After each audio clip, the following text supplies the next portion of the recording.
Hello everyone, तुमचं माझ्या चॅनलवर स्वागत आहे. आणि आज आपण बघणार आहोत साध्या आणि सोप्या पद्धतीने कोबीची भाजी कशी बनवायची ते. तर चला सुरुवात करूया. यासाठी मी इथे अर्धा किलो कोबी चांगली धुवून चिरून घेतली आहे. नंतर एका कढईमध्ये मी तेल टाकून घेतलं आहे. तेल चांगलं गरम झाल्यानंतर मी त्यामध्ये थोडीशी मोहरी टाकली आहे. मोहरी तडल्यानंतर मी 7 ते 8 कढीपत्त्याची पानं टाकली आहेत. आणि नंतर मी इथे मिरची क्रश करून घेतली आहे. मी 8 ते 10 मिरच्या क्रश करून घेतल्या आहे. आणि आपल्याला हे चांगलं हलवायचं आहे.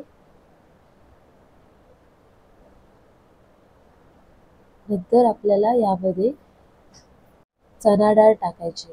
ही चणा डाळ मी आधी 1 तास पाण्यामध्ये भिजवून ठेवली होती. नंतर पाणी काढून मी आता भाजीमध्ये टाकणार आहे. आपल्याला चांगलं परतून घ्यायचं आहे आणि नंतर आपल्याला टोमॅटो ॲड करायचं आहे. हे मिश्रण शिजण्यासाठी आपण एका ताटलीमध्ये अर्धा कप पाणी टाकून घ्यायचं आहे आणि त्याला वाफेवर शिजवून द्यायचं आहे. 2 मिनिटानंतर ते झाकण काढून आपल्याला परत एकदा हे मिश्रण हलवायचं आहे. चांगलं हलवल्यानंतर आपल्याला त्यामध्ये हळद, मीठ टाकून घ्यायचं आहे आणि परत एकदा हलवून घ्यायचं, सगळं मिक्स करून घ्यायचं आहे. आणि आपण जी कोबी कापून घेतली होती ती आता आपल्याला यामध्ये ॲड करायची. कोबी खालतून वरतून चांगली परतून घ्यायची. सगळं मिश्रण मिक्स झालं पाहिजे त्यासाठी.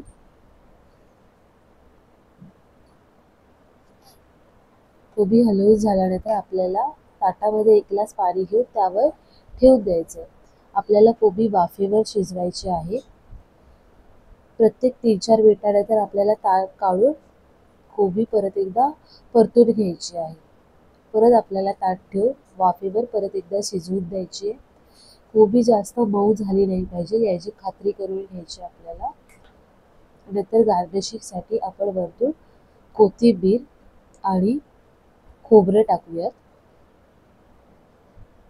आणि नंतर परत चमच्याने आपण हलवून घेऊयात भाजी.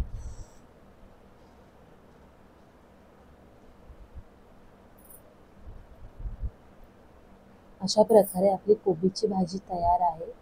जर तुम्हाला माझा व्हिडिओ आवडत असतील तर माझ्या चॅनलला लाईक आणि सबस्क्राईब करायला विसरू नका. थँक्यू.